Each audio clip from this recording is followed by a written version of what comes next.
And I want to welcome to the stage a dear friend of mine and one of our leading intellectuals.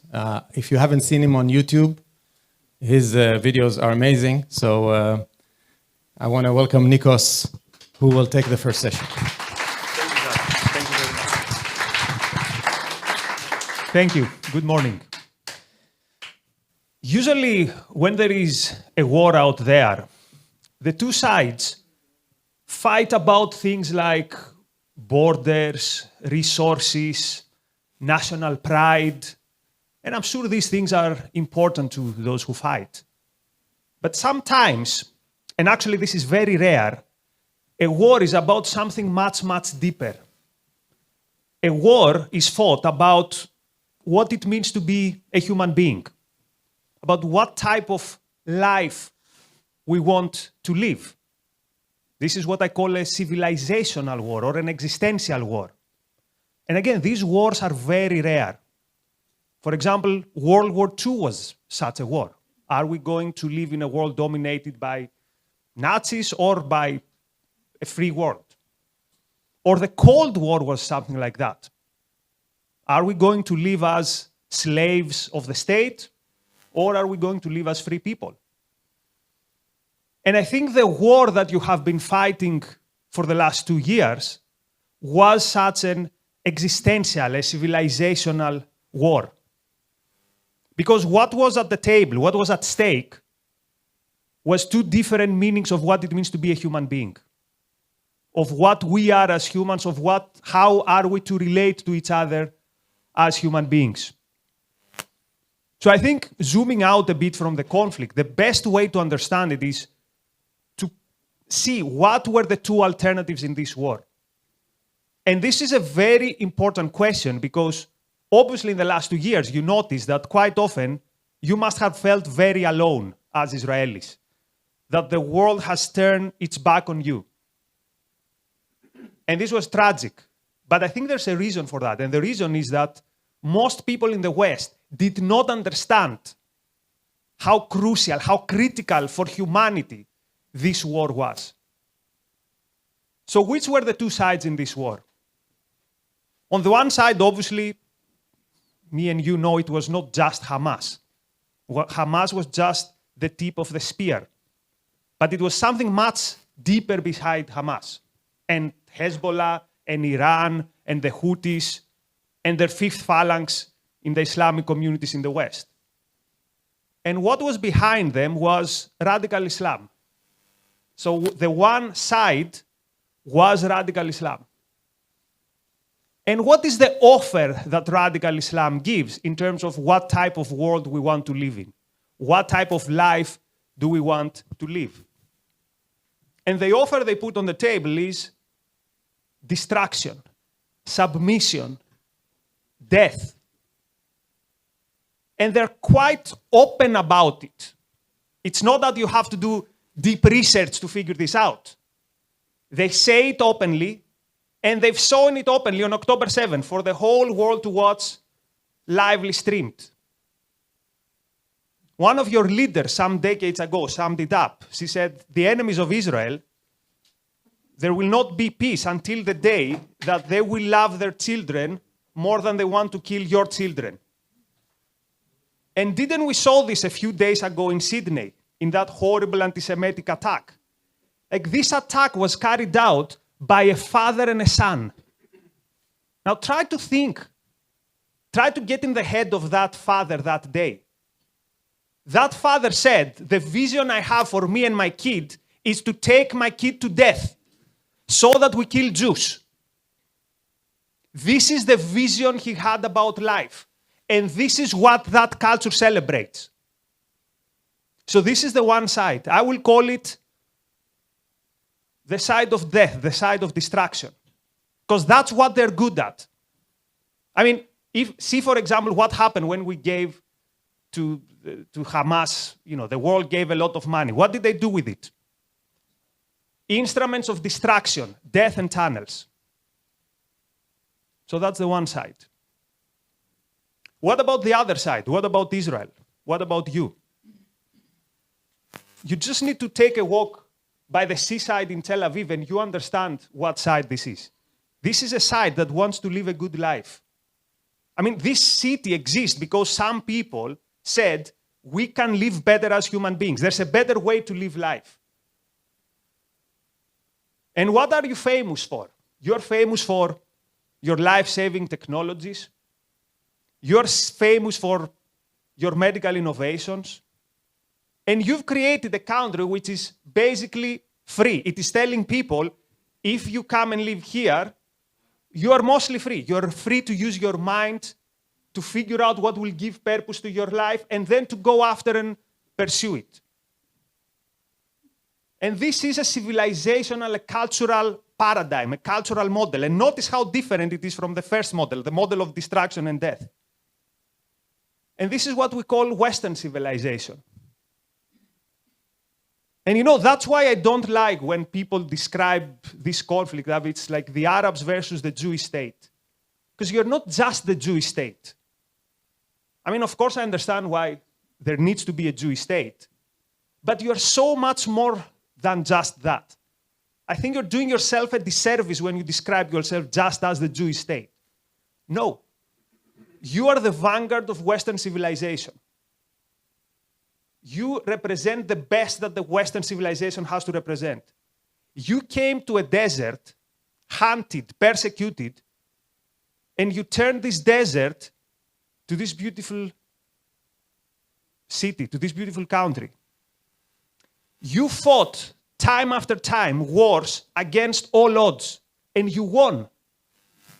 Like, I grew up with the stories of the 300 Spartans, and the story was the Greeks are always fighting against superior opponents, and they always win.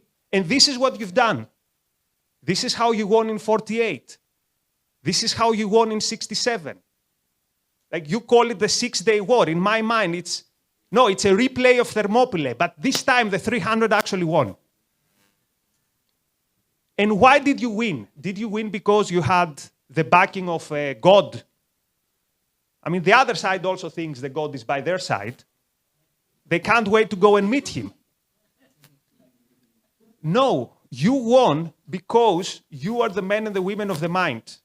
Even in battle, you use this.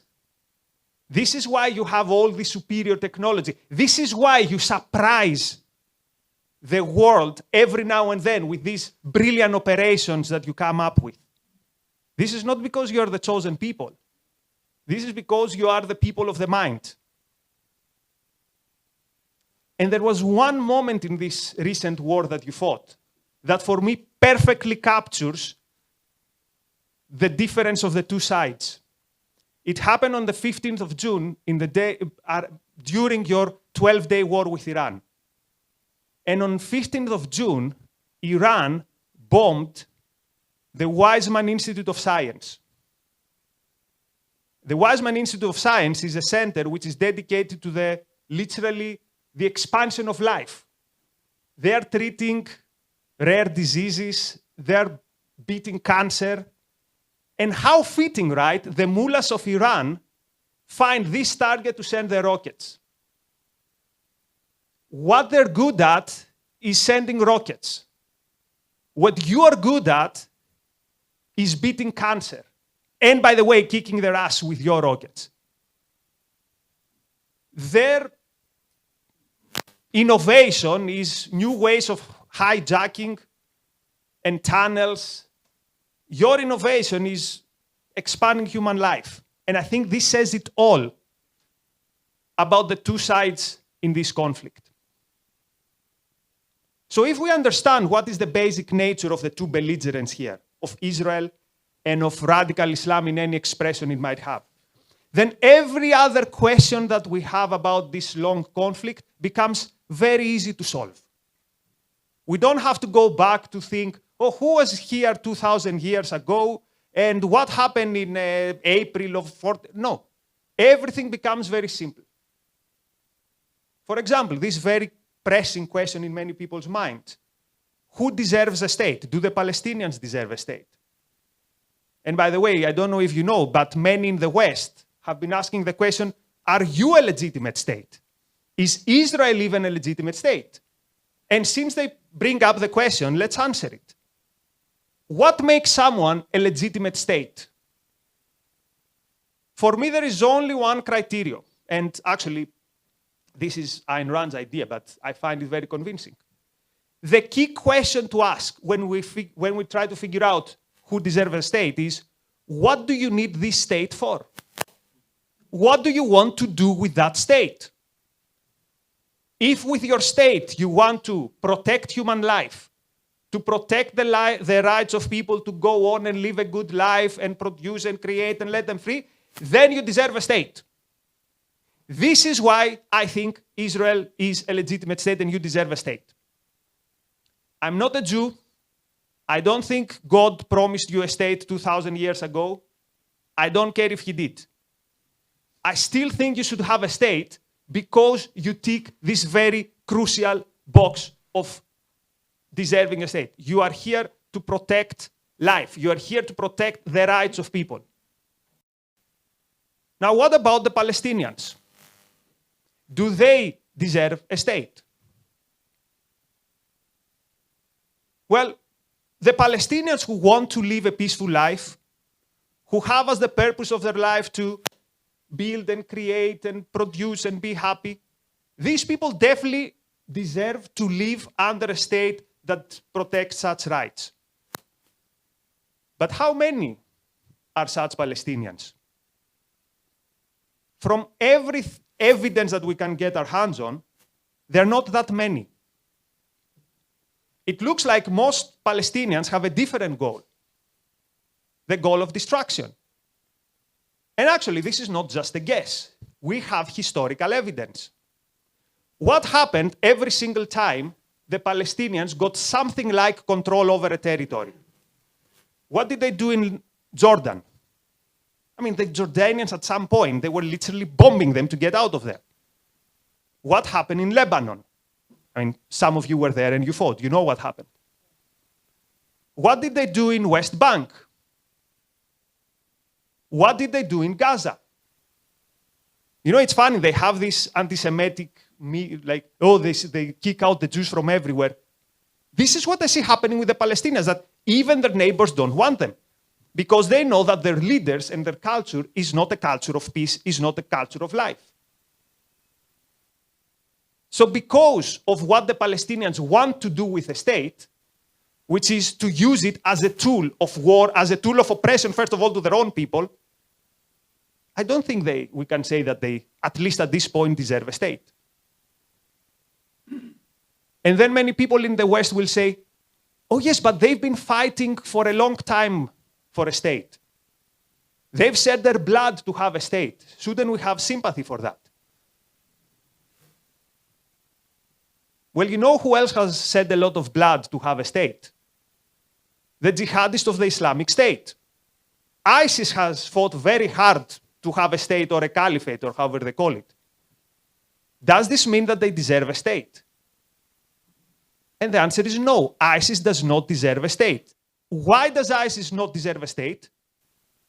Because what they would do with that state is they would use it, again, as a tool of tyranny, as a tool of oppression.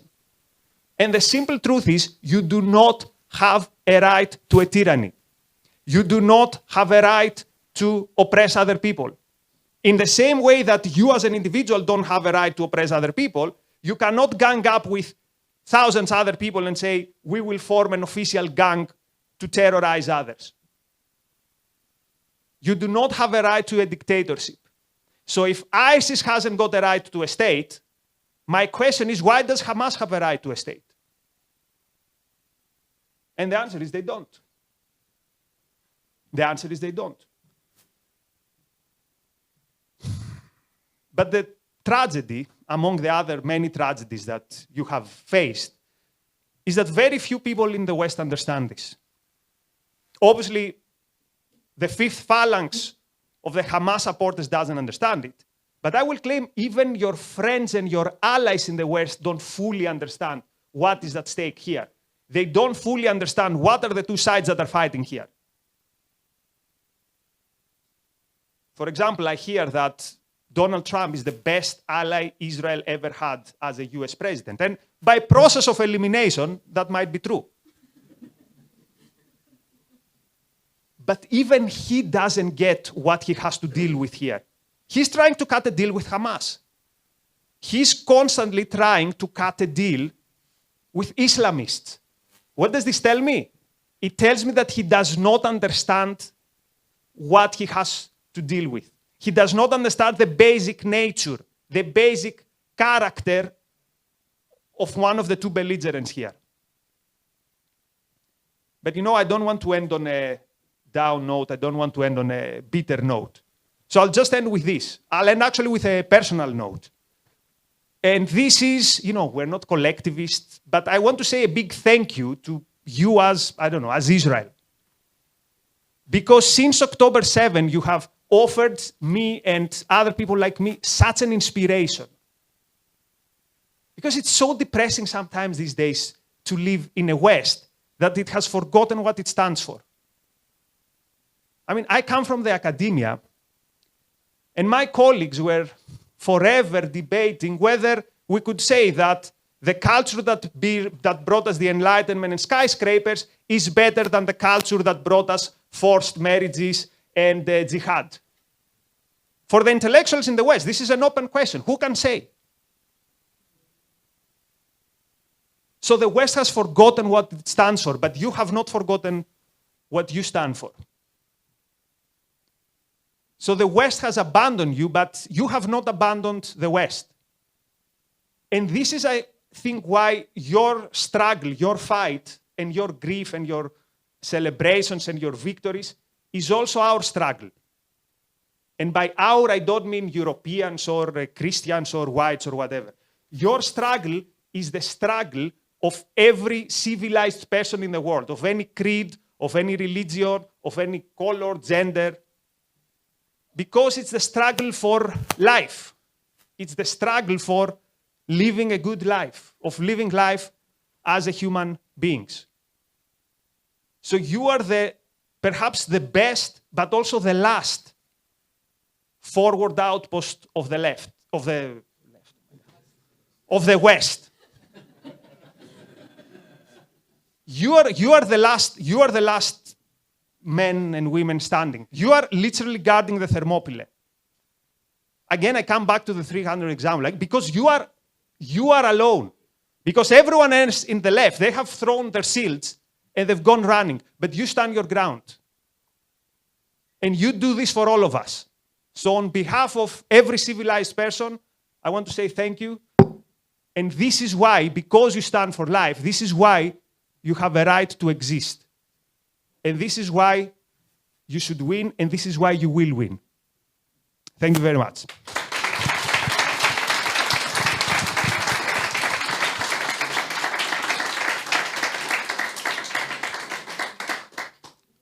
Q&A? Okay. May you? Yeah, I have a devil advocate question. Oh, okay. Do you want this mic? Only one mic.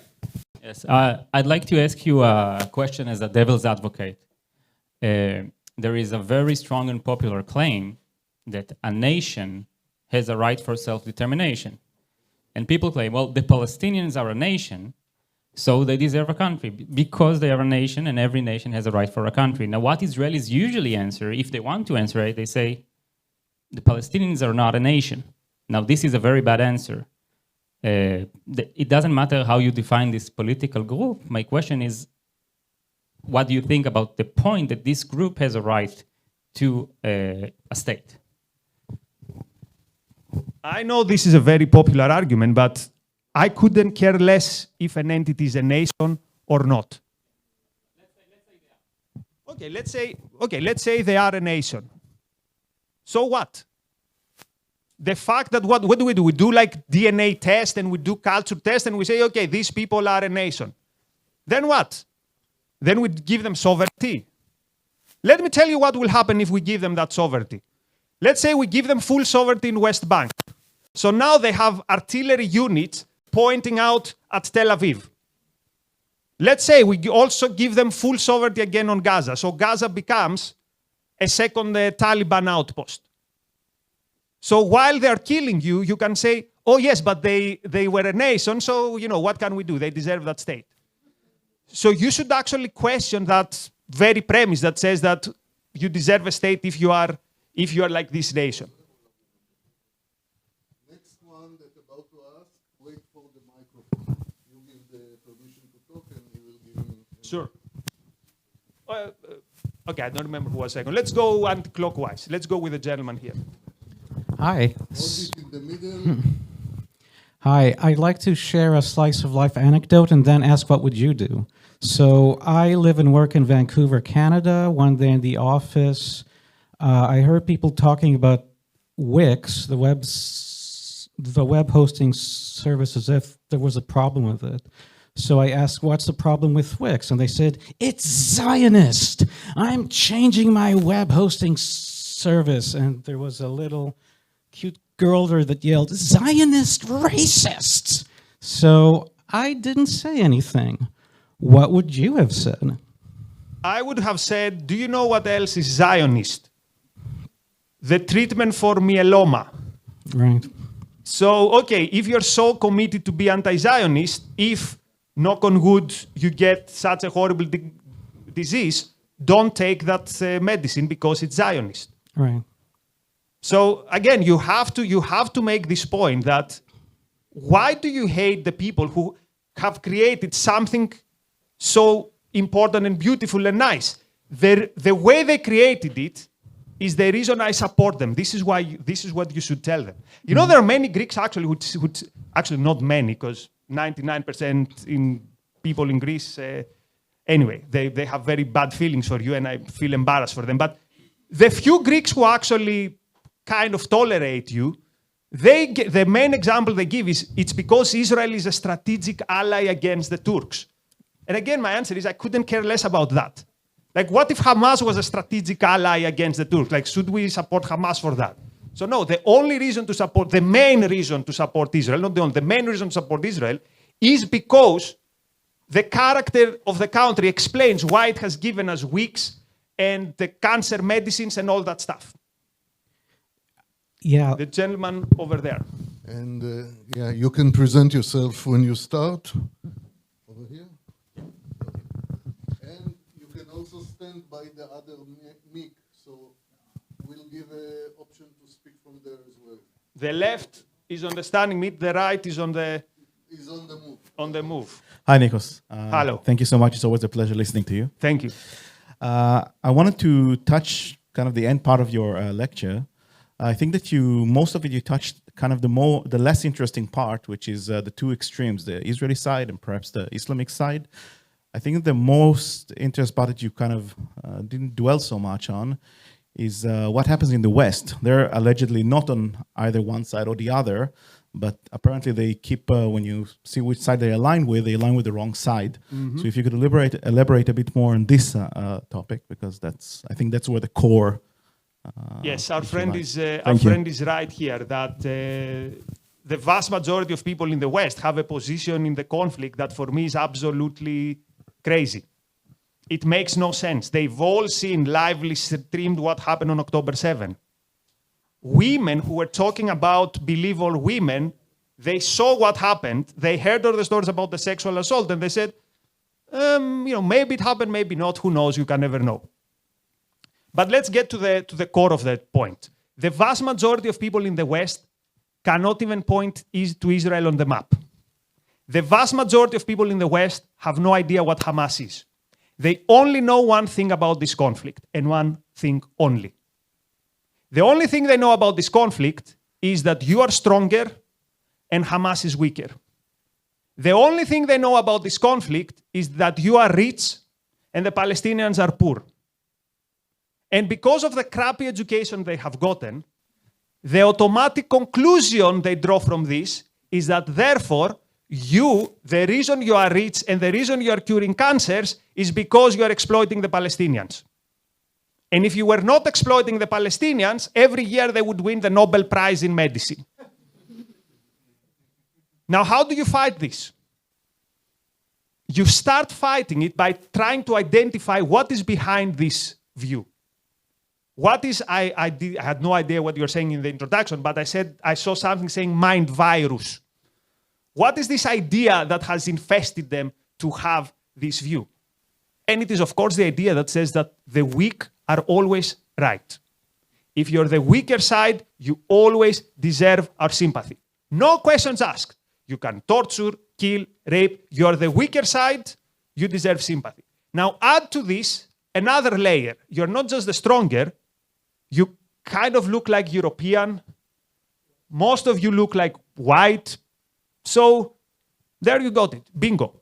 You tick every box that these people have trained to think as horrible. So in some ways, I would say, when they hate you, don't take it personally. They don't, particularly the left, they don't hate you because you're Jews. They hate you because you are like them. You are Western. They hate themselves first, and because they hate themselves so much, this is why they hate you. Because they see you and they understand, oh, this is where we were supposed to be, and we're supposed to hate what we are, so now we're going to hate on Israel. But more on that is on Aaron's talk. He's going to elaborate on all this.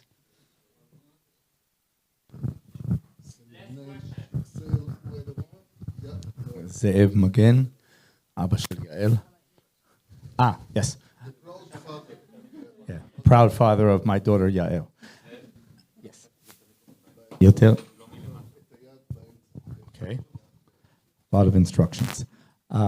Very heartwarming and very well presented. I think you made all of us feel extremely good. I do think, however, taking into account what the speaker before you mentioned about certain outlooks and ideologies that tend to enslave human beings, I think that you are turning a blind eye to an inconvenient truth. Maybe many of us are here.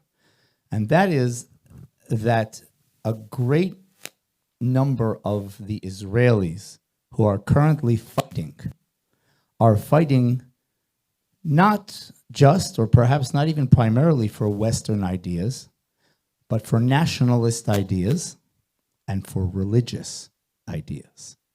And I think that to deny that because it's inconvenient for this forum to say, those are ideas that I believe Tal, who spoke before you, would consider to be enslaving ideas. Ideas which contradict individualism to a certain extent. And yet those are ideas that are part of Zionism, and they're part of why many of us fight. So I think you can't make this blanket statement that we're simply representing Western ideas. I take your point. I'm not making a blanket statement. It's just that my talk was supposed to be 18 minutes long, so I cannot cover everything. But let's get on what you said. When we evaluate a country or a culture, we evaluate it based on its basic character or its fundamental character. And the fundamental character of Israel, particularly when you compare it to its enemies, is that it is a free country. Now, you touch on something very important. Whenever a culture or a country that we love and we care for deviates from this path, we should be the first to criticize it. So usually whenever I talk to Israelis, I say, for example, you're a free country, with the proviso that I totally understand why the military draft is important to you. The military draft is still a violation of individual rights. Sorry. So we should point out, we should be the first to point out any deviations to the character of this country as a free country. And let me tell you one last thing. If in 20 years, I don't think it will happen, but theoretically, if in 30 years, the Palestinians are laissez-faire, pro-freedom, pro-individualism, and you have become a religious collectivist, I will be giving a talk in Ramallah or wherever, and I will say, your fight is my fight and the fight of every civilized person. Right? That's the most unexpected applause that I've ever gotten in my life. I think we should end on that very interesting note. Thank you.